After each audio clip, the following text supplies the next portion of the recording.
fined. I have a big burden to bear over here. It's Thursday night, kids. I'm taking the night off. Danielle is going to take the show. It's all her. And here we go. Jim Fannon Show. Thursday nights, 7 p.m. I try to be here, even if I'm wounded like tonight. Both physically and mentally, mostly mentally. Like it if you like it. Share it. And comment if you hate it. Yeah, give me some hate speech if you don't like it. Aight? Now, my guest tonight is none other than, you know what, I'm going to let you introduce yourself because I've had a hard day. Like, I don't know, my blood has just been like racing all day. You know, when all the people call and they're like, you're getting fined, you're getting a summons, you're going to jail. Like, what do you mean? What do you mean? Well, haven't you read the news? Here comes the articles, one after another, and well, I'm still here. I didn't answer the door. I was actually broadcasting when the Bilog dildos came to my door. Hi, Danielle. Thank you for joining me today. Don't mind my foul mouth or my, what do you call those things? Those side roads you drive down that you never want to be associated with? You're like, oh, geez. I agreed to do Jim Fannon Show, and he got talking about some wild-ass shit I don't want to even be associated with. You know, I'm hoping we can get into the wild and wacky tonight because you wouldn't believe what the government is up to. All right, hit us with it.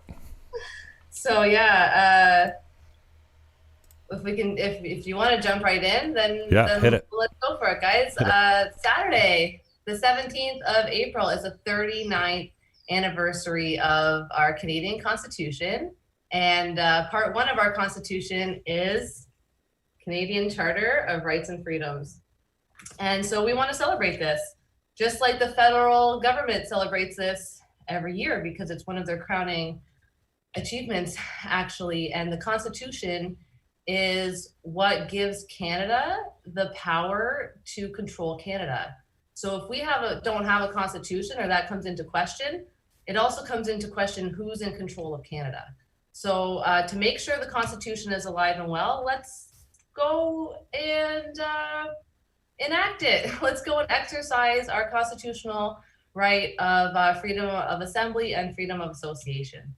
So that's the big thing I want to say. And however you want to do that, however you want to get constitutional, I say go for it. Yeah, what do you think the chilling effect of these fines and summonses that have gone out today are going to have effect-wise on the celebrations or demonstrations or protests or whatever you want to call it on Saturday in Niagara Falls? What I'm going to say is the people who read the substandard to begin with are already the people who aren't going to come, and so it just reinforces it for those people, and they're like, okay, good, they got fined, and that's something. And it will scare off some people, but you know what? It's going to come out quite soon that these summons really don't mean much. Then there'll be a hearing and then possibly a trial. But seeing as how we have a constitution and a charter of rights, and what I'm going to get into, even during a time of declared emergency, our Emergency Management and Civil Protection Act in Ontario says that it has to be done in a way that is subject to the Canadian Charter of Rights and Freedoms. And it says it has to be done in a way that limits its intrusiveness. That's what the Emergency Management and Civil Protection Act lays out. So when you go to obey a stay-home order that's been made under Emergency Management and Civil Protection Act, but you don't obey like the actual legislation of that law. So Emergency Management and Civil Protection Act, that went through a legislative process and was made a real law. These orders are just kind of drummed up and thrown out there. They're not challenged in the courts. They haven't gone through due process. They don't see the legislative assembly. And just for all these people who are going, notwithstanding clause, that actually has to be attached to the law. They have to tell you that it's notwithstanding your rights. And that has to go through legislative assembly to be invoked. So we know these aren't going through the legislative assembly. They're not real laws. Notwithstanding clause has not been invoked, which means our charter is alive and well. The notwithstanding clause says we can limit you when we go through due process, and the Legislative Assembly gives us that permission to do so. They've done none of this. So if you're worried about a ticket, you don't have to be, because it's completely unconstitutional. And unlike your very public summons, mine was quiet, and only one person called me, Michelle Brown, bylaw officer to the Stars. She gave me a call and offered me some documents that I didn't really want anything to do with. Little did I know it was a failure to comply summons. I did that. I have a hearing now on May 20th, and I'm bringing all of this into question. I've asked for certain items of disclosure that I'll talk about more, some of these things that why I truly believe and will stand behind the statement that they did this, they disobeyed the Emergency Management and Civil Protection Act when they enacted it. When they signed the declaration of emergency, when it was recommended, and when our Lieutenant Governor signed it, she's the one who says, yep, everything's here. I'm gonna show you right now, actually, what our declaration looks like. Okay, so this is just like some stamps. This is the title. We're under emergency for 2 whereas statements and a therefore. Wow. And I'll read this for everyone because this is just nuts. Whereas COVID-19 constitutes a danger of major proportions that could result in serious harm to persons, and whereas the criteria set out in subsection 7.0.1, subsection 3 of the Act have been satisfied, now therefore an emergency is hereby declared pursuant to section 7.0.1 of the Act in the whole of the province of Ontario. That's it. That's it. There's no report that goes with us that tells you how they satisfied the criteria. They just said, we've got an emergency act, we satisfy the criteria, we're in an emergency. And when you go and look at what the criteria is, criteria has nothing to do with the communicable disease. It has to do with the resources that you need and that are available to you to handle whatever else is going on. So it could be anything. Like the example I like to use is mosquito bites. You have 4 million mosquito bites. Some people are going to get West Nile. Some people are going to get Lyme disease. Some people are going to get whatever else, malaria. People are going to get it. But for the most part, you're going to get a mosquito bite and you're going to be itchy and you're going to just get on with your life. And no one's going to ask you if you reported your mosquito bite to public health. No one's going to step away from you or think you're diseased or like need anything from you. If you have fingernails to scratch them, and if you don't have any symptoms, that something else is wrong based on, you know, like a, what do they call it, like a bullseye pattern, or you're feeling unwell and you have all these bites won't clear up, something that you recognize, there's no even worry about it. So we don't have even though we have 4 billion mosquito bites, imagine they reported mosquito bites, 4 billion mosquito bites, guys.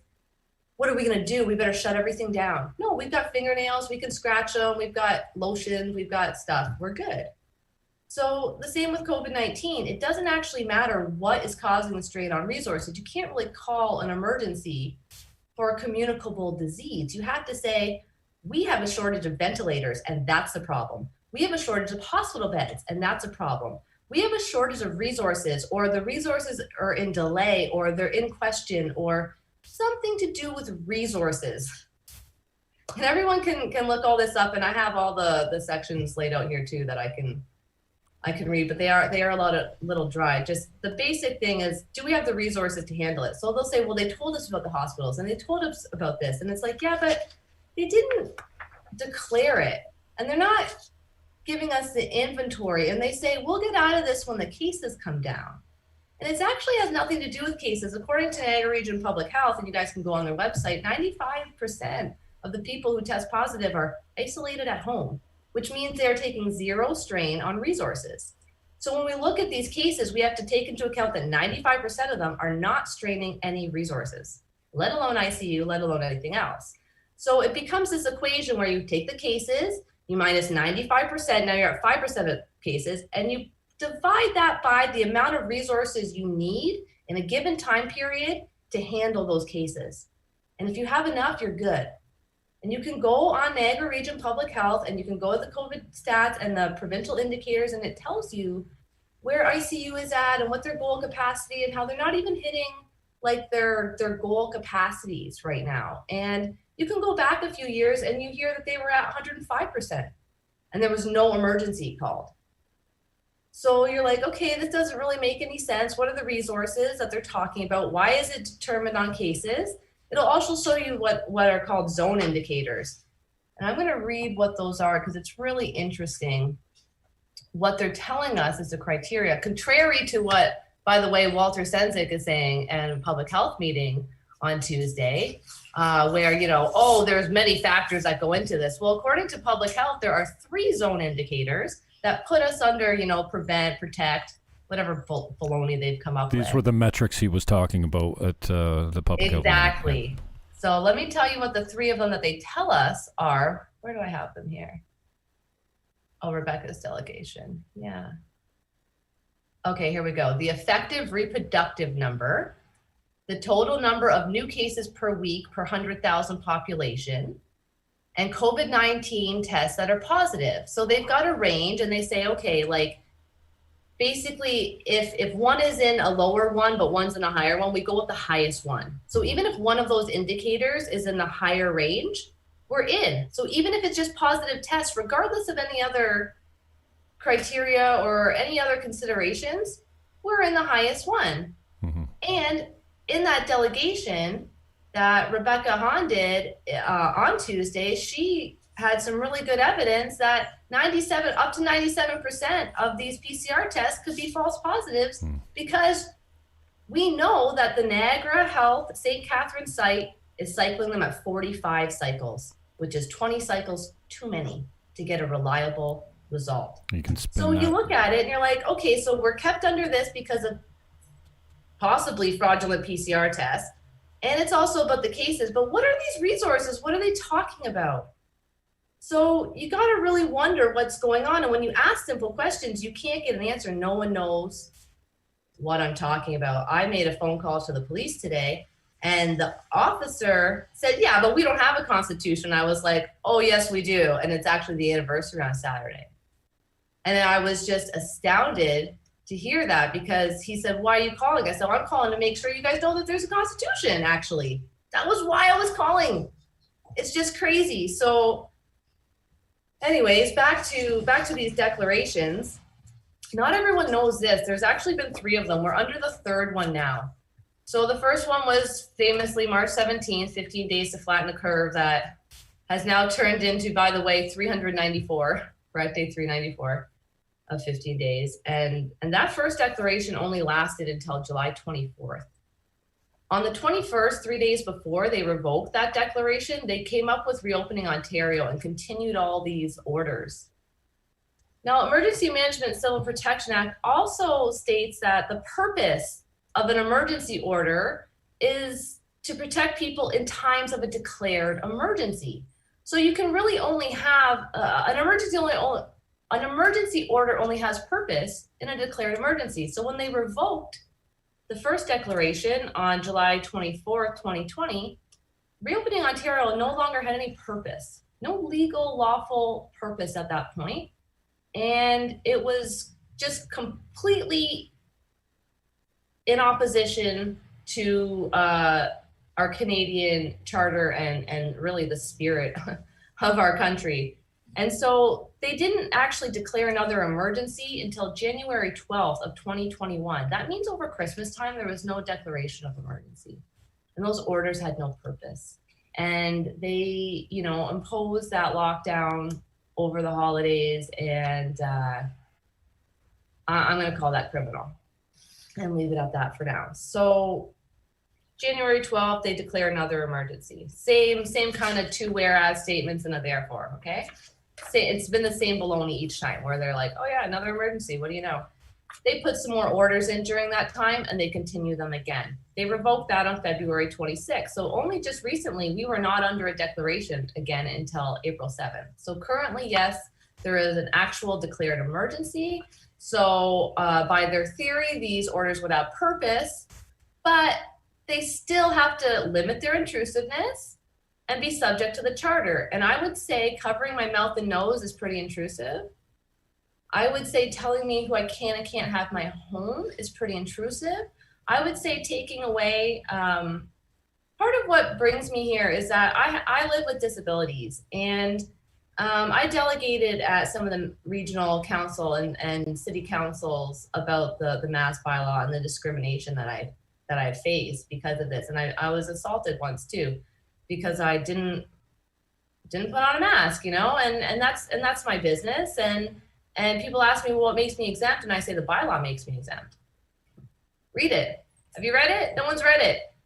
They're enforcing laws they don't know. They're impersonating peace officers, and you're ignorant of the law. It's 2 criminal charges right there, let alone being in opposition and contradiction of the bylaw and contravention and guilty of an offense that could get them $1,000 fine. Numerous, actually, if you really want to get into that. But what brings me here is I live with disabilities, and in the beginning of this, I lost my physio, I lost my mental health services. I was discharged from 3 different mental health programs without my knowledge.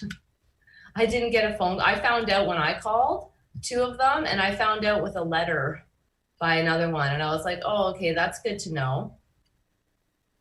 So I do this because it's like, what life do we have to look forward to at this point? Dr. Hergy put out a report just the other day in the same public health meeting admitting that the pandemic is adding to people's stress, is adding to the strain on our already strained mental health department. But we still have to pull people from mental health to administer vaccines because we don't have enough people to administer vaccines. Another really fun part of that report is that they can't keep staff in the contact tracing and in the info line because the public response is so negative that these staff keep quitting, and they're in such high demand in medical admin that they keep losing them to other jobs and no one wants to work, and they've had to reduce the hours of basically the snitch line. And one other thing that they've kind of pulled. So there's a lot of documentation out there that kind of tells us straight up what they're doing, but it's boring. No one wants to read it. Yeah. And I don't even want to read it. Tell me a little bit more about what snapped for you. What happened that made you pick up this ball, or why this cause? And have you ever been an activist on anything else before? But what brought you to, I mean, you've gone into the impact on you. I get that. But was there a point when you said, that's it, this is all wrong, and I'm going to stand up and say something about it rather than lay down? Yeah, I don't know. It just all culminated. I guess what happened was I went to my family doctor and they told me I needed to mask to come in, and there was all this confusion, and you had to wait in your car. And what happened was, because she's running late and she's past her regular hours, and they have their phone set to automatically go to the answering service. So I'm in the parking lot, she's upstairs by the phone, but when I call, I get the answering service. And the answering service just tells you when their office hours are. So I'm like, okay, but how do I know she's in there, I have an appointment? Well, you can't call them, you can't whatever. Oh, so she faxes them. And I'm like, okay, so they're maybe gonna get a fax, right? And then they're going to call me downstairs. So I end up putting on a mask to go into the doctor's appointment. And it's a bit of a cluster, and they stick me in this corner, and I have a panic attack. I'm not supposed to wear them. So I'm like, this is ridiculous. I can't go see my doctor now. So I'd already lost all this other access. Now I lost access to my family doctor, and I'm disabled. And I need that. And it's crazy that I can't go see my family doctor now, and I've been putting off a scheduled exam to do with my chronic illness. And it's just, now it's been well over a year since I should have been examined. So that was one of the things. And another thing was that I was ambushed by the police more recently on February 8th. And that really just crossed a line for me because they used undue force. You can see me here. I was with a woman who's, she's a retired school teacher, and they surrounded the vehicle. 6 of them came out banging on the glass for a gathering charge. And I'm just like, this is nuts. Like, the sergeant who caught us and blocked me in with her SUV, it wasn't enough for me to be blocked in with her SUV and for her to come out and just chat with us about gathering. She had to call for backup, and we hadn't done anything. We're sitting in a vehicle at this point. So, she's trying to pin me with gathering. And I said, well, let me correct you. I was assembling, and I have a right to assemble. And And she dropped that, but really pushed requirement to identify, which is another one of these emergency laws that basically there's another report on the first declaration that explains why they made all of these laws. And part of that is they made one that's a requirement to identify. And in the report, it basically lays out that the common law provides an individual does not have to answer questions to a provincial offenses officer or a police officer. You don't have to answer the questions. So they had to make an emergency law that overrode the common law, which is our case law and precedent law. Okay, that's a precedent in Canada. That's our law system. So everyone knows it's actually based in the common law. And so they said we have to override this. And we have to say that people have to identify themselves with their name, date of birth, and address so that a provincial offenses officer or police officer can write a ticket and ticket this person under emergency management or under Reopening Ontario. So they make these laws that basically say, we're not typically allowed to do this, or this probably wouldn't make it through legislative assembly, but under the emergency law, hey, we can do this. So even though they weren't going to write me a ticket because she had no probable cause to assume I was gathering, now that I cleared that up, they still wanted me to identify myself to them, which they had no reason to. Like that provision comes under what's called enforcement of orders. It's only to enforce the orders. They weren't enforcing the orders. The only order they were enforcing was the enforcement. These are our tax dollars working here. Yeah, so I'm getting texts. My phone is blowing up from regular, normal citizens that don't have a public profile, that didn't help with the organization, that didn't speak at the event. They're all getting 880 times 2 at the door. I'm like, really? I just got a list of people going, yep, I just got it. My wife just got it. We just got it. We just got it. It's just my phone is blowing up right now.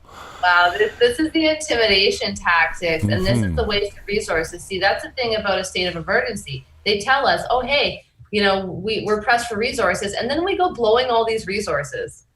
So, for example, with my summons, this was for what I'm going to just call an assembly on January 13th. Well, I get a phone call on March 5th about it, and I'm like, the lady was parked across the street from where I was. I'm like, it took you 6 weeks to walk across the street to give me a ticket when you could have come over here and asked for my name, address, and everything. She brought it to a different address associated with a piece of plastic that is my driver's license, not the living, breathing woman who's speaking right now.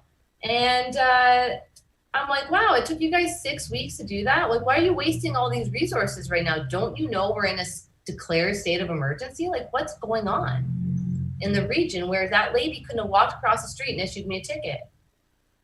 Why would the police escort us and then issue us tickets? It really doesn't make sense. But the good news is that these tickets actually need to see the court. That's what makes the law. That's the common law. The common law happens in the courts.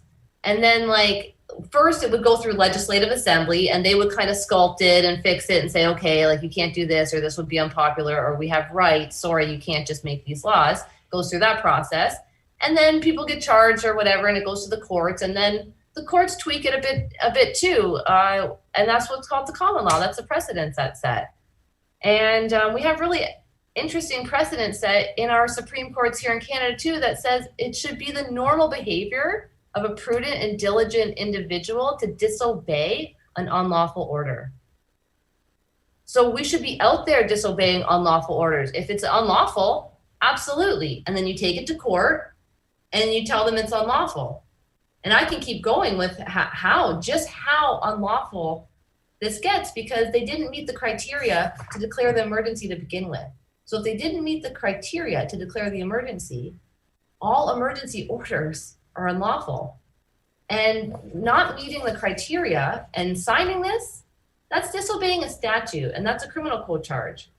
And you disobey, like, every time they disobey it, it's another one. So it's like dozens of disobeying a statute charges just by this, and just by making these orders.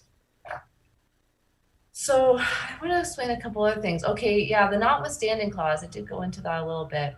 I just want to explain too, so with the notwithstanding clause, the provincial government, there's only, I shouldn't say only because they're very important sections. It's section 2, section 7, 8, 9, 10, 11, 12, 13, 14, and 15 that they can say is notwithstanding if they're going to do that. So those are our fundamental freedoms, our legal rights, and our equality rights.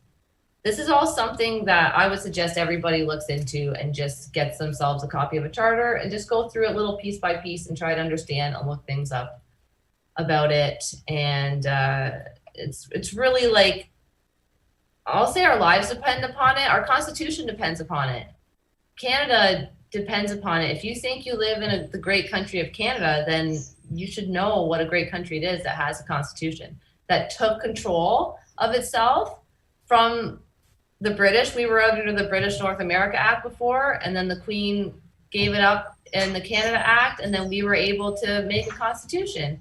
And you know, our Prime Minister now is his father who is doing these things. So, hey, you know, he should be all for it, right? Like he should be carrying on the tradition of his father and our Constitution. I would hope, anyways. I mean, if not, what criminal charge could we call that? Tell me a little bit more about the impact on your person. How's this been affecting you? And do you think you're a typical of the lockdown, or do you think you're suffering more than other people are? Because this idea that we're all in this together is horse crap.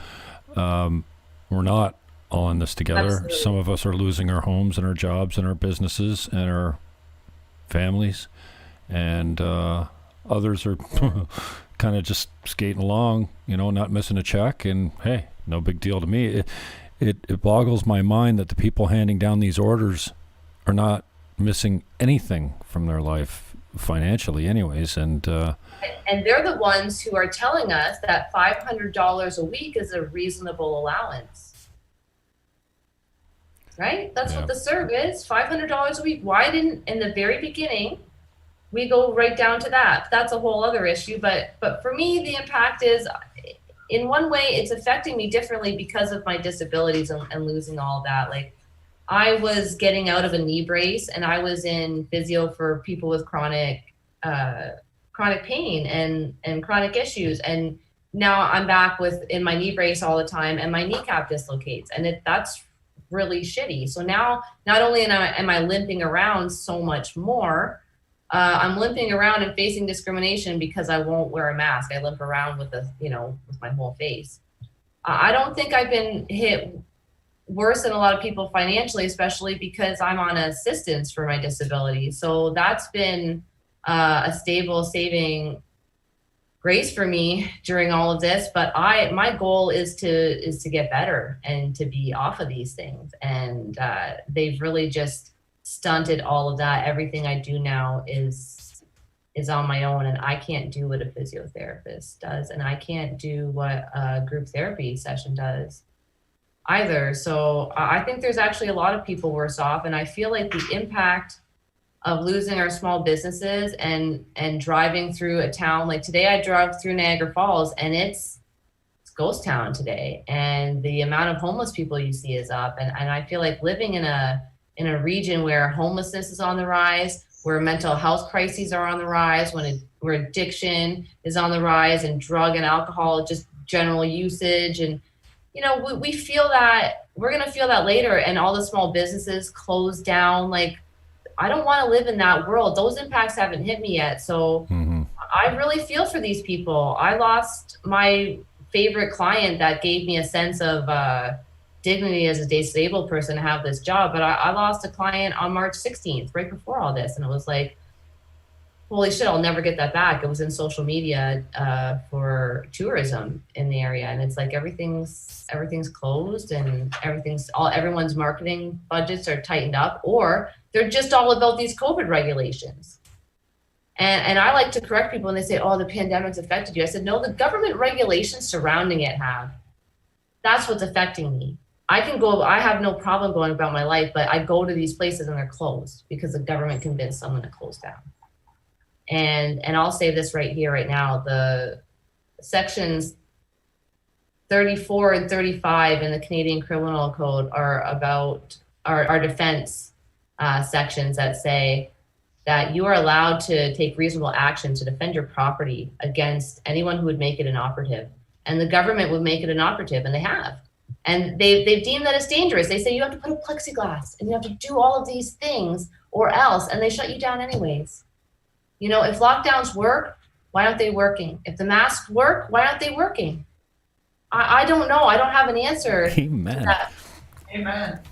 Yeah. But they haven't worked, you know, and I don't know if I use something several times, if I use something every day for the past year and it doesn't work, I stop using it maybe, you know, even after the first 15 days, like. Every time they come out, they're like, we know this works because we did it last time. But here we are. I know I hate that one, but like here we are. Again, if the lockdowns worked, we wouldn't be here. If the masks were working, we wouldn't be here. And, you know, I've talked about this. You know, it's all bad news the way the media treats this because they're in the swamp. They are hurting for dollars and the government's propping them up. And, you know, this... It's so frustrating because here we have, at one point we had 5 times the positive tests and half the deaths. The virus is obviously becoming, well, you know what viruses do after they go through the population, they weaken. They're not as transmittable and they're not as serious as it goes through the population. So we've all been asymptomatic and are immune now. Exactly. Asymptomatic is a part of the equation no one is talking about here, and the media won't give you any good news. One, our positive tests are through the roof, but our mortality rate is falling still. 2, we're getting better at this. It's dying out a little bit. Our systems, our immune systems are not that weak. And if you look at the asymptomatic stats, they talk about a factor of 10. So you take the positive tests and multiply that by 10, and that's the amount of people that are out in the society that have had it, are biologically immune to it, carry the antibody. So if that is true, and then, okay, so let's talk about the states. 30 million people infected. Right. We're coming up on 200 million vaccinated. And then the asymptomatic out there, we're already reaching herd immunity. Why is nobody saying there's hope? Listen, we're almost there. Death rate is down significantly despite the number of tests that are up, despite the fact that the number of the tests are faulty, and then the asymptomatic. And 95% of people are at home, isolated at home. And what public health told me was they weren't so much worried about asymptomatic anymore. It was the pre-symptomatic. Right. I'm like, well, it's always something. It's the variant. It's pre-symptomatic. It's kids. It's not kids. Here's what's really crazy. I believe it was on May 1st. Yeah, May 1st of 2020. Okay. Apparently, this is what Ontario is claiming, that the coroners were so overloaded with the deaths in Ontario. And we know in Niagara region, it was like less than 50. Okay. And so we're like, it couldn't have been even one a day. That the coroners were so overloaded that they had to make a regulation where now a nurse, based on a positive PCR test, can sign COVID on a death certificate. Wow. Because the coroners are so overloaded, and you're going, what do you mean? Like, there's only one coroner for what, all of Ontario? Like, what do you mean? But people were dying before, and only 700 more people died in 2020 than they did in 2019. So the coroners couldn't handle an extra 700. Their arms hurt from signing. They had carpal tunnel. Now we're out of coroners. Maybe the resources are coroners. We have no clue. But this is the kind of stuff they're telling us. And then it's like, I don't know, if I'm a nurse, like that's a pretty big jump from a nurse to a coroner, I would assume. I understand a nurse is going to have knowledge a coroner doesn't, but since when is a nurse signing a death certificate? That's really scary. These are the kind of crazy things that they're just kind of telling us. And you look at the stats and then you realize, yeah, but that's not even of COVID, that's with COVID. So it makes even less sense because now they get a positive PCR and they don't do an autopsy. They don't even bother. They don't even bother with that. And then You know, I'll tell you I've been thinking about it, and these are a couple times when I kind of snapped. Once was that it took me about 30 years to get diagnosed, and I'm still not fully diagnosed. And for years, I went into the medical industry and I said, "Hi, I have symptoms." And they said, "You have symptoms, but there's nothing wrong with you."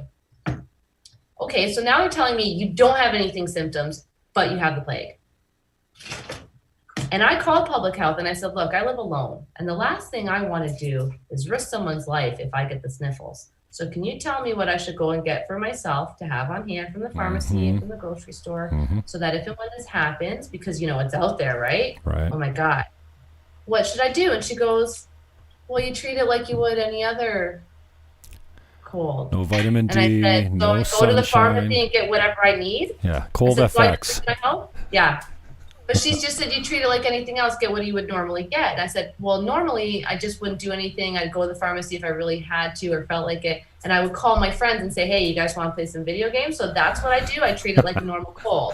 If I have symptoms, it's a normal cold. If I don't have symptoms, I'm a biohazard." Is that what we're saying here now? This lady had no idea what to say to me. And I'm like, do you get what you're telling people? Every day, "Oh, it's just a regular cold." Well, then give me my life back. Statistically, you're more likely to die of suicide right now. And I think that any human being deserves the dignity of choosing whether they would prefer to take their own life or possibly catch a cold and, you know, maybe die if you add 30 years and 6 comorbidities on to their lives. Like, it's so bizarre where we're at, especially considering they rushed all this through. They no longer call it novel, right? No. They no longer call it novel, and that's what I'm saying. I'm like, this isn't novel anymore, guys. You haven't figured this out. Like you said, we're learning things. Like, take some vitamins, get some fresh air, get some exercise, watch your diet, don't consume too much alcohol. You know, strangely enough, I had Mark Emery on the other day, and he's like, cigarette and pot smokers are not at risk at this. You'll probably live. You'll be fine. And, you know, I think a lot of them think that, oh, well, I'm a smoker, right? This is going to get me. You know, there's it's strange the amount of disinformation that's gone out there. And then first of all, there's nothing that says a mask works. Okay, I'll give vaccines the benefit of the doubt for now. I'm personally not going to take one. I don't take a flu shot. Why would I take an experimental vaccine with no trial? But if you want to take it, my father took it. I'm not judging him. I don't live with them. He took the Pfizer vaccine. My friend of mine were at the beach the other day. She said, I said, "Can you believe my father took the vaccine? He took the Pfizer. Can you believe it?" She says, I go, "It's the mRNA. It's like a gene manipulation. It's blah, blah, blah." And she looks, she goes, "Oh my God, is he still your father?" Oh, I could not laugh at that. But, you know, I'm not going to judge. You want to wear a mask? That's fine. But there's no scientific evidence that masks do anything. In fact, the opposite. Now we have comparative city beside city, state beside state. One's got a mask law, one doesn't. There's absolutely no difference. In fact, the masks seem to be spreading more. And then, you know, Alicia makes a great point here, like Florida, Texas, all declining. Why? They've got no lockdowns. They've got no restrictions. They're not restricting people to their homes where the air is filthy inside, not like outside where it's nice and clean and you're getting some exercise. I don't know, man. I don't know how much, like, your gas tank's got to be running low, and Alicia's got to be in the same boat. Like, I know some of us feed off the adrenaline rush, but my body is racked. My brain is mushy. You know, I don't feel sharp all the time because I'm constantly stressed by a new narrative created by the media, for lack of a better term. Like today, they're knocking on my door while I'm doing a live broadcast with Pastor Sam, talking about 5 steps to ruin a nation. Yeah, I hear ding dong, ding dong. Well, I'm broadcasting. I'm not going up. Then my phone starts lighting up. You got busted. Well, funny that the Standards article, I don't know if it's busted for going out and being right out in the open, doing these things. You know, everyone else is like this. Mm-hmm. The cops who could come and bust you look like this. And that was a big problem I had with this is how that's a disguise, and that's also against the law. And I'll tell you, they mean for things to be confusing because when people don't know, they make a decision to just not. Can we go to a restaurant? I don't know. Just forget about it, right? They don't even want to know. They don't want to look it up. They don't want to read about it. They don't want to understand they're exempt. They're just like, it's easier to go along with it, or, whatever it is. And it's really, we're at a crucial point here. We're at a crucial point where we're being manipulated. We're being intimidated. And this is what I'm going to say. Yeah, the adrenaline can get you so far, but you will crash and you will burn. Yeah. And what keeps me going is I take care of myself as much as I can. And the truth. That's why I this is so boring, but I can read it, understand it. I don't have time for other things. My old life, I don't have time for that. I don't have time for watching TV shows or anything like this. I only have a mind for this right now because I'm like, yes, it's here. It says it right here. I look forward to May 20th in the time beforehand when I start getting my items of disclosure, where I ask, can you tell me what the resources are? Do you have a report? Do you have the inventory? I'd like to see the management reports on this. I want to see, I was told by a court clerk or a court employee that 11B, right to a speedy trial, basically is on hold. And I said, well, I need documentation of that. So I'm asking for, like, is this in good standing? Is it not? I want documentation of this or to the contrary. And all of these things, like, show me where that has a jurisdiction. And this says it has to be to the charter. And I told them I'm going to do a constitutional challenge on it because it has to, I'm excited for this. If I prove the constitutional challenge, well, guess what? It's going to make it a lot easier for everyone else who got one. Those 880 things will go away so fast. They go in, they ask you, oh, did you want to pay some of this? Do you feel like paying a little bit? How much would you be willing to pay? And some people go, I'll give you $50 and they clear it. And some people go, I'll give you nothing. And those are being cleared too. It just has to be publicized. They're not publicizing it. They've closed the courts, to anything but this, and everything's just lagging and lagging and lagging and lagging. And they did it on purpose. Wow. And that's disrupting an essential service. You're carrying the show tonight, girl. Amanda Shills. I love this girl to the moon. Thank you for giving her voice a platform. Chaz wants to know where he can follow you. I don't know if maybe he can get a hold of Alicia and could set him up on that Telegram group or whatever, because I don't think you have too many social media accounts, right? Yeah, I have a Telegram channel. It's Danielle Antonette. And also on Rumble, some assembly required news media, all one word.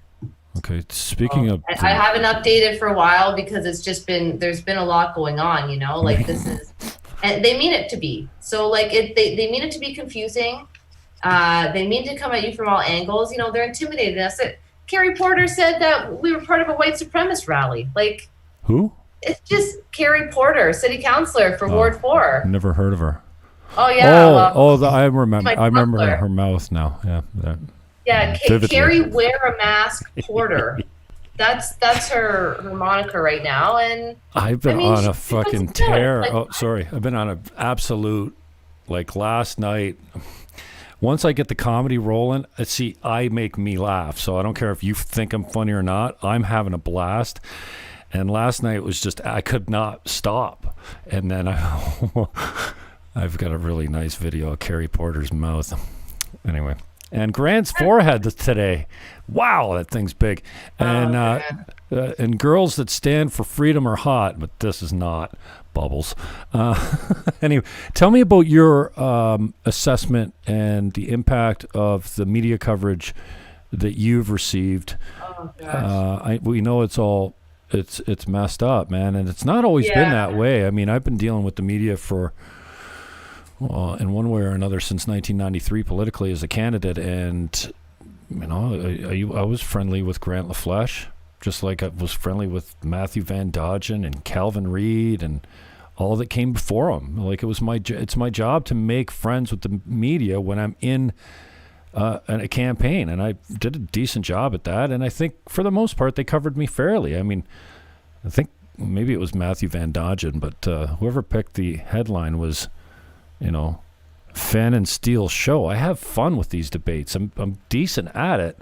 A lot of the guys get up there and they just read their things. So Anyways, I appreciate you telling us a little bit about the impact. It's pretty obvious how I've gone from friendly with the media to hated, but I just wonder what your experience has been. They're so aggressive. They're telling people how to think, and it was interesting when I did the first delegation. There was several of us, I think 6 or 7, and so they kind of tried to pick apart each person's argument or say pick the one thing and take it out of context, but they couldn't actually find anything with mine, and it just said St. Catharines resident Danielle pointed out that the bylaw is unenforceable.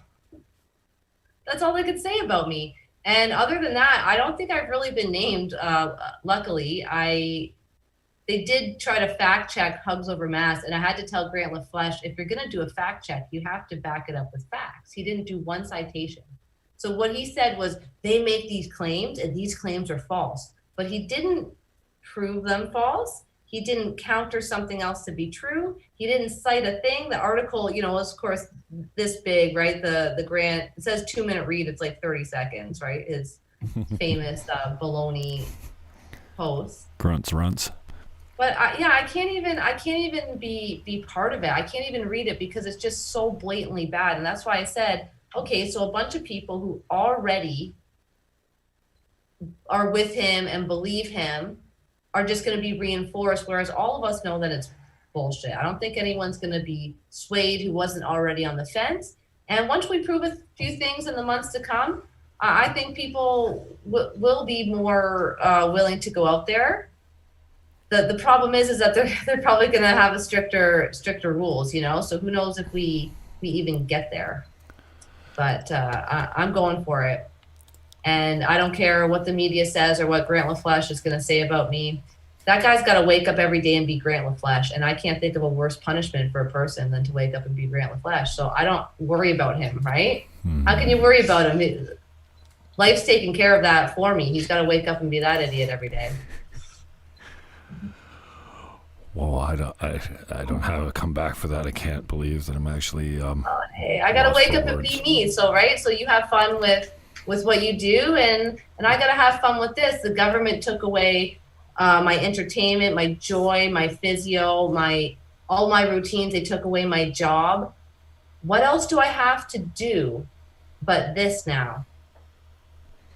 I don't have anything else to do. So yeah, I'm gonna have fun with it, and I'm gonna make fun of Grant LaFleche too. I can't wait to get a little bit of legal advice, but I think I know how this is going to go down. These tickets and summonses, I don't see how they hold any weight legally. Paul Layton says, "You're a hero. You're a hero, Danielle, and you too, Alicia." Shelby Cleese, hello. Lewis Lambert is in. Aaron Han. Mike Rolston, what? Mikey, what up, yo? Anyway, I love you, man. It takes a lot of balls to stand. I'm so proud of the women in this town and in my life right now. Weird amount. No, I don't know. I think you don't normally think of the women as the activists and the ones that get riled up and say, I'm not putting up with this anymore. But I guess it's natural from the standpoint that most of these women are mothers. Most of these women have children, and they're more prone to protect their children than the guys that's out, It's just different for a woman. I don't personally have kids, and that's why I'm kind of willing to prove this one way or another, because even just like my niece and my nephews and like, I've done a few talks, and there's a 15-year-old kid who comes up to me and says, I don't want to graduate high school and go directly onto basic income. And I was just like, oh my God, but you think about it, it's scary. Like when I think of what university has become these days, I'm like, man, really? If you took away campus life from university, what's the point? And that's what they've done. And it's just like, wow, we're gonna have a lot of boring people in the world to come. So we got to do something about it now. And I'm happy to do it, because otherwise I'm miserable in a lockdown. So gotta be happy to do this, right?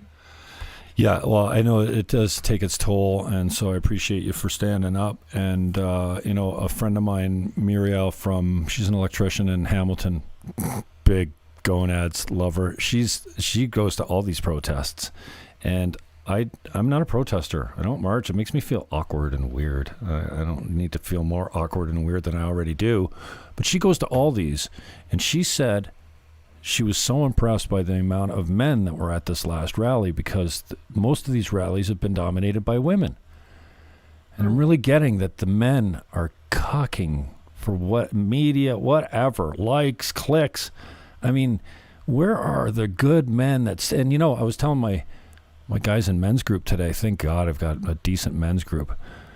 I'm like, you know what, just finally, after, 45 days of hate last May, and then it came back a little bit this time, but not near as much as I got the last time the fake news came out.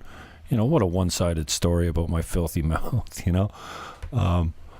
and I had so much hate mail. I mean, this, I won't even say. One girl came to my Jim Fannon Show page. I've read this out loud before. It's just, she used the word on me that I used, and it's just so hilarious.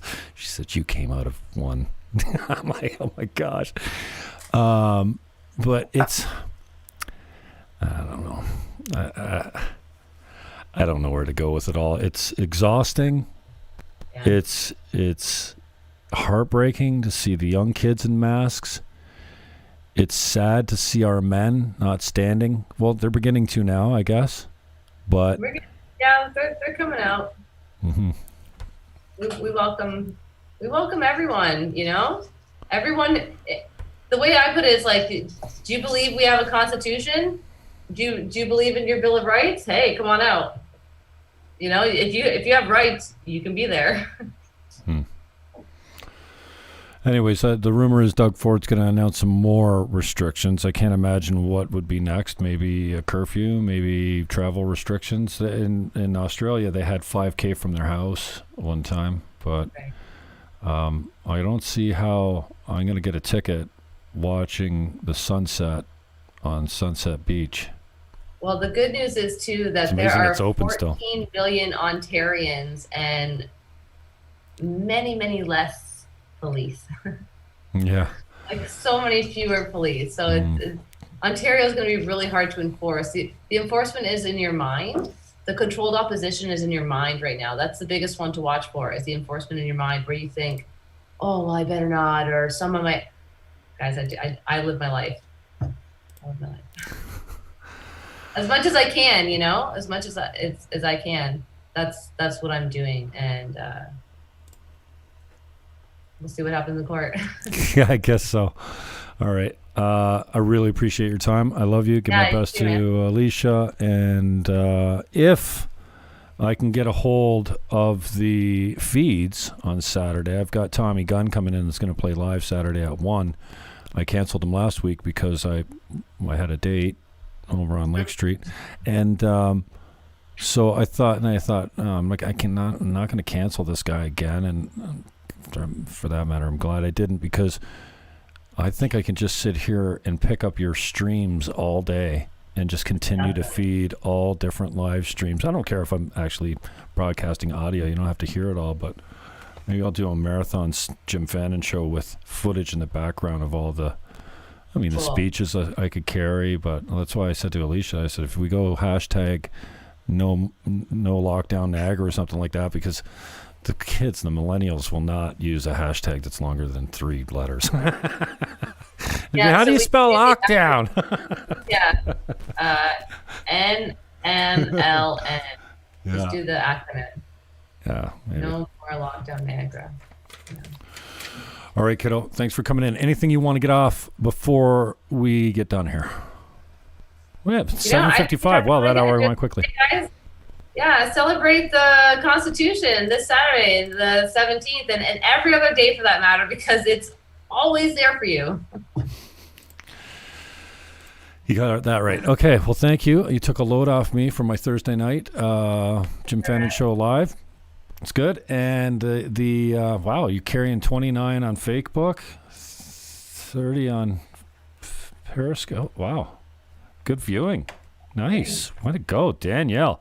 Let me know if you've got a connection with Alicia. I've been working her really not strong enough to get her to come on the show and say her piece. So if you've got an in there, see if you can, drug her or twist her arm or something like that. Her over it, sure. Yeah. All right. All right. We'll talk soon. Thanks for the time. I appreciate it. We'll get caught up again soon. Sounds good. Peace out, yo. Bye. That's how you do that. Well, what do you think? Strong presentation. She's been a delegation before Niagara Region more than once. You gotta love the strong women, and I'm liking to see the strong men coming around, because it seemed like it just weren't around. Hey, can I put my camera is on? Weird.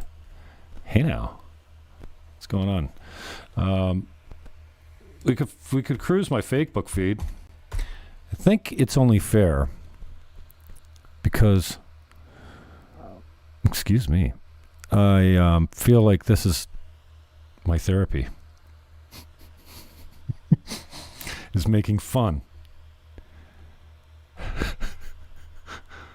This is not loving teasing. This is outright blah. See? This is not moving.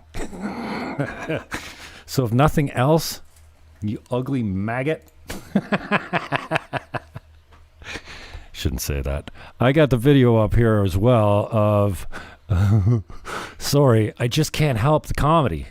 I can't stop. Knob and slob on the knob and slob? Yeah.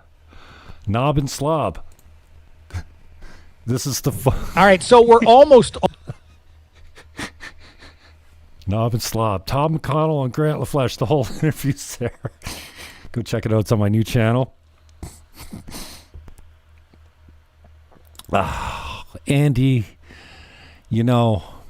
I'm sorry that I dated your wife before you married her. It's not the end of the world. I couldn't have soiled her that badly if you still married her. Get over yourself, young man. Andy watches every single one of my shows. I can see him coming in on the Twitter feed. Andrew W. Gill 1 is watching now.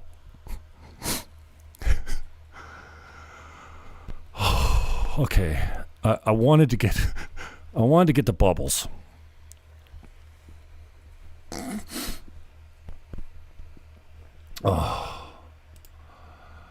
Apparently I have fines. I'm going to need a lawyer, and I have a Patreon account at patreon.com/free speech.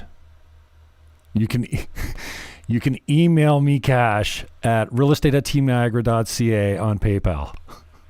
I don't pimp that very often, and lately I've been doing it more on that. I do have 2 patrons now. What? I mean, if you can't tease the cops, then who can you tease? Here it is. Here it is, kids. Among those to receive 2 $880 fines are disgraced former St. Catharines Regional Councillor Andy Petrowski, controversial local podcaster Jim Fannon, anti-lockdown activist Shandor Legafaldi, and Thorold City Councillor Jim Handley. What's up with the 2 fines, dudes? You think 2 fines are better than 1? Like 2 masks are better than 1? They're getting thrown out, doofuses. What a waste of resources.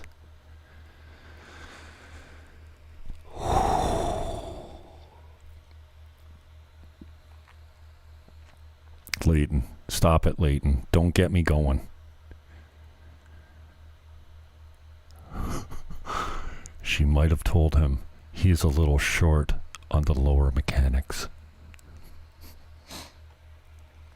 I heard he needs the blue purple pill, whatever color that pill is. Pastor Sam Jones was a great conversation today. You can catch it on YouTube or over here on the Fake Book. I'm trying to get I'm trying to get down to Bubbles. Oh, maybe I should just go through like this. Sean Summers, he's a great follow. I'm a great follow.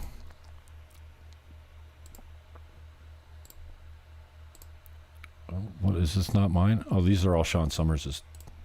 What happened? How did I get on his? I was going through his. Okay, so where's my Steakums goes yard on Neil deGrasse Tyson. Cool. Here's two of my favorite people. Yep. Juliet Dunn and Peter Shea. Legends. Big Rude Jake went live today. He's from Niagara. Big city guy now. Great lunchtime. What's he calling it? Lunchtime Rocks or something. In the lockdown caucus today, Max Bernier, Randy Hilder, and Pastor Mike Thiessen. It's live. It's right here, and my commentary follows as soon as it's done. Word. That one got a lot of views. It's never been a better time to be a gun owner, Jim Fannon says. I just want to tell you, I want to remind you one more time. This account right here that you're looking at, it's a Facebook account. It's not a human being. Okay, there's a human behind it. I think we all need to be conscious of, like, there's a human on the other end of that, but I don't go around saying this stuff. And some of it's just pure comedy. Like, I apologized to Laura Yip. I said, I'm sorry, you're not dumb. Like, that's funny. It's funny. Stop it if you, I mean, seriously. Life's too short, dudes. What? $500,000 for a shitter that cleans itself. Does it pick up the dirty needles after they're done? And does it dispose of them in the biohazard waste? I talked about this earlier. I can't even be mad at Walter Sendzik for doing anything at City Council on his second term of mayor because he's done nothing. I mean nothing. A hashtag is what he's got. Compassionate City. 40 G's he paid for that bad boy, I heard. Oh, man, I don't need this stuff. Carrie, wear a mask, Porter. You should wear a mask at all times, Carrie Porter. But I wouldn't want to do anything to cover up that mouth of yours. This is Joy Reid. She's handsome. I'm going somewhere, kids. I'm actually getting somewhere. This is your trusted news source, 610 CKTV. Ooh, gross. CHCH pretends to be news. Jake Tapper. True Anon. Now, this is a slag at Justin Trudeau because he makes up his own facts, and Jake Tapper's caught on to it. You thought you'd see the day that CNN is trashing. My goodness. Michelle Rempel Garner says it took a CNN reporter to label Trudeau's brand of spin for his failures and incompetence. Quote, true Anon. True dope. Uncle Race Bait is back. My name's Barack Obama, and I bait races everywhere. Here is Sam Hyde talking about female cops 3 weeks ago. He says, trust me, somebody's going to get shot. And if you get pulled over by a woman cop, by a female cop, you better have a Kevlar jacket on because one day she's going to pull out her taser, think it's a gun, and shoot your ass. 3 weeks ago he said that. Prophet. Chris Biggs, you got, I got. Hey, thanks everybody for coming. Welcome to the third wave lockdown emotional status meeting. We'll start with attendance. Mild depression and boredom. Paranoia. I don't think I could get shut down for copyright on this. Okay. Social responsibility. Present. Dildo. Reckless rebellion. Wow! Who wants to lick some handrails? Oh, don't worry, he's not going far. That's my guy doing the reps. That's the one I want to hang around with. Exhaustion. Want to wake him up? No. Irrational optimism.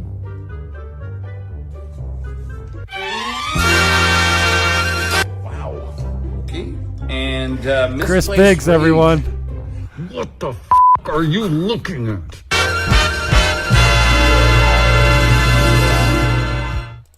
I don't know Biggs all that well. He was at the station.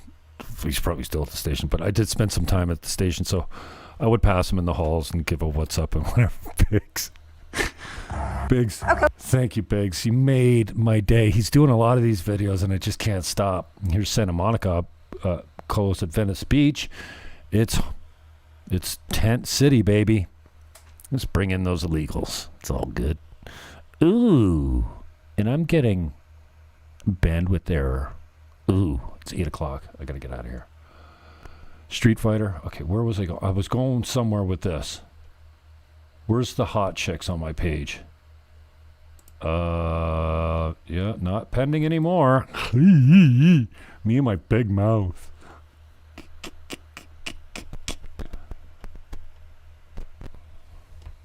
CBC gets in with a hit piece on Mayor Dave.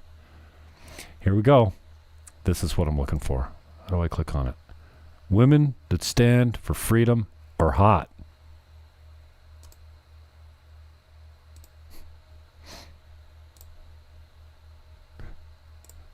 This is not. Oh, that's not the one. Oh, no, that's not it.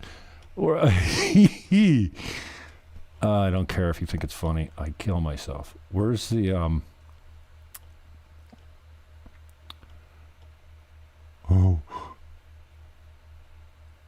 the long face? Why the long face? Oh, you got to check out Dice. Oh, what happened? Did I cruise by it? Zuby's terrific. You got to get on. Cockle-doodle-doo. Cockle-doodle-doo. There's me at 610. Now, these guys don't want to be associated with me anymore because they fired me for making fun of a local festival called the Niagara Wine Festival. Grape and wine. But I used to work for 610. Back when I was just a young white supremacist. Young white supremacist.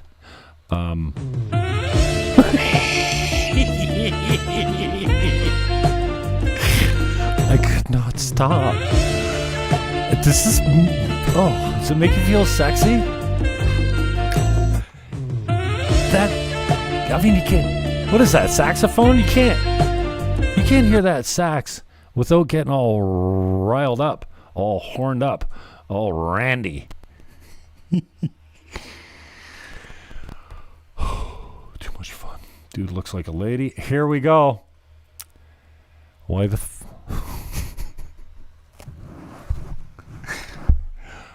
Why the long face, Bubbles?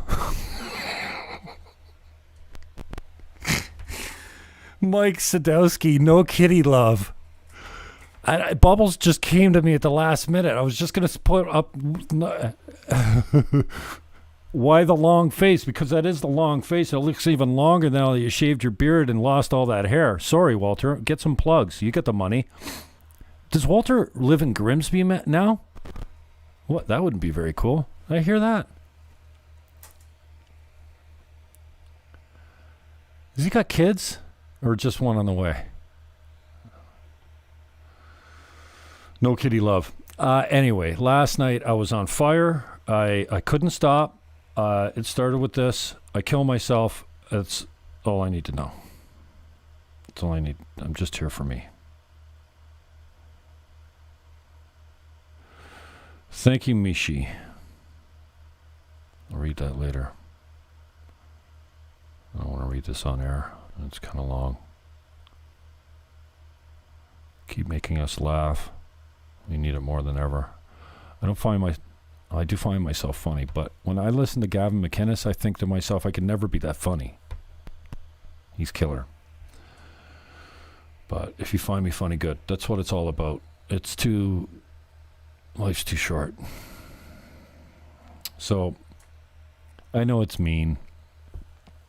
I'm not very Christian. I get it. I can't help it. I'm sober and I need something to get me off. Oh, goodness gracious. Oh. Why the long face, Bubbles? Man. It's a good-looking human being right there. All right. I don't know what else. I think I'm done. What do you think, Leighton? Am I out of here? I should play some Leighton music, shouldn't I? Because I find if I just take a musical interlude, like a commercial break, and use the potty, I come back refreshed and ready to go again. Even at, well, I didn't talk for very long, but it's an hour, 11 minutes since we've been rolling here. Stefanos, thank you for checking it out. DJ, love you, brother. DJ, I said this the other day, but my mic was off. Is my mic on? Yeah, okay, good. I hate when I do an hour and a half and then I look down and my mic's on mute. Deej, don't think I'm missing the comment in my live feed before I even break out the, and here we go. I love it. I love it as a comment, Deej. Thank you. Am I set up? Am I set up to play you some music? I could always go back to Old Reliable, which is M Factor. Matt McPherson. M Factor, that tune, Want Some? That's pretty good. Let me see if I can find, I have to switch YouTube accounts here. I tell you, brand new YouTube channel, and I have 4 subs on it already in like one day. Yeah, that's me. Yeah, I'm that good. Here comes Knob and Slob, Tom McConnell and Grunt. All right, so we're almost always meeting virtually. Settle the fuck down, Tommy. I don't need you that loud. Okay, so now I'm on the right plan here. We're gonna go into studio, and then we're gonna give you a little bit of Paul Leighton on keyboards. Thanks for sticking around. Jim Diodati, where's he taking a stand? Well, I mean, he came on my show. Yeah, he took a stand there, definitely. That mouth. Ooh. I wish I could shape my mouth to look that hot when it speaks. My lips aren't plump enough. I think I'm going to get some work done on them. What? Well, these are just my lips. Nothing. What? You don't like my lips? You love my lips. What? Oh, these? No, it's just what God gave me. Jams? Okay, where are we going? What do we got here? 10 minutes worth? What do we got? No, not that one.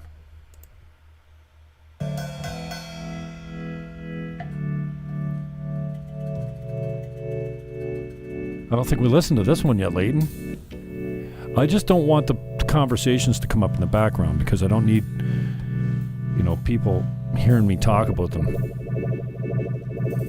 in what should be private. Oh, is this me?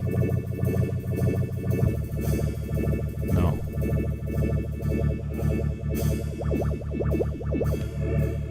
Maybe it is me. It doesn't sound very put together. I don't know. I like making sounds with the keyboard.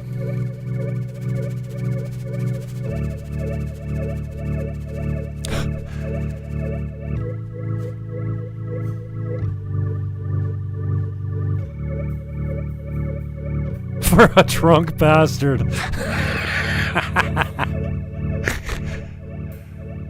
I will read this anonymously. That why the long face bubble post after my killed me. Had me laughing for hours. For the record, I think you're fucking hilarious for a drunk bastard.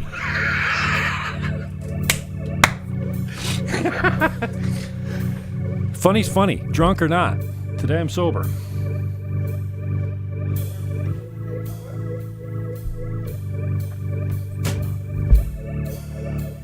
Who is this? Is this you, Leighton?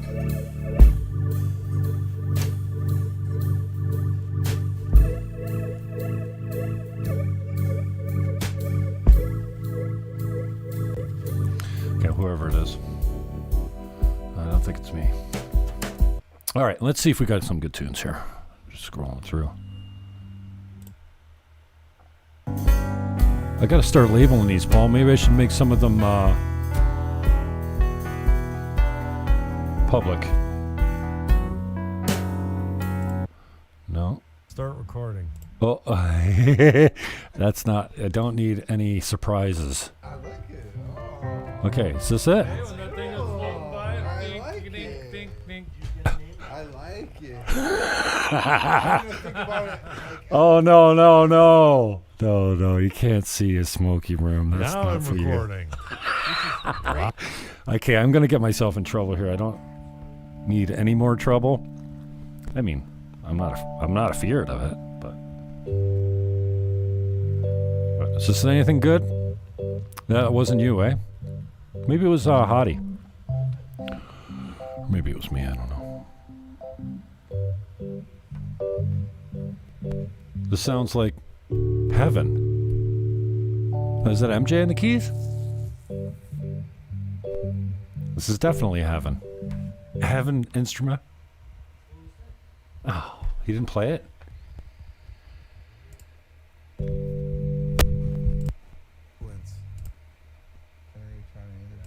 Okay. This is a lot of work, Layden. Where are my jams? There we go. It's recorded way too low.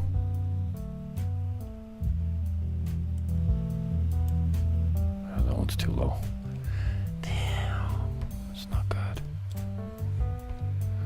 Maybe I got another. Oh, maybe this one's in. Who's a good boat? Who's a good boat? You're a good boat.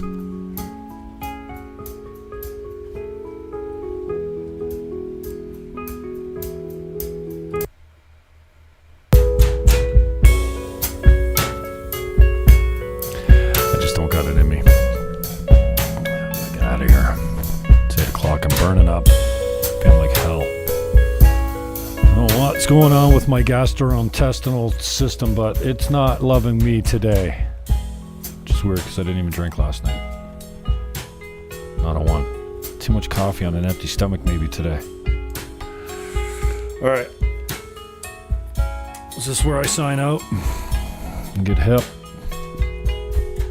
Maybe have a drink. Ugh. Thanks for joining me tonight. Wow, I can't believe you guys still stuck with it. Like it, share it, comment below, and even if you hate it, say something. It's good for the algos. Okay? Okay.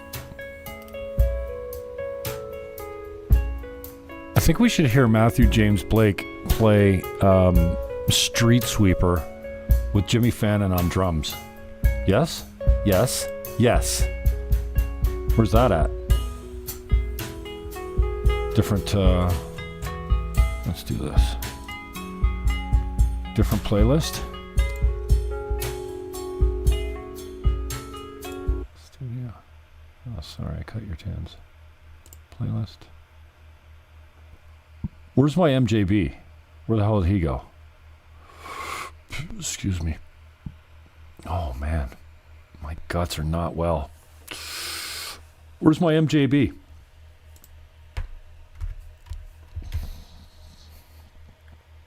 Wrong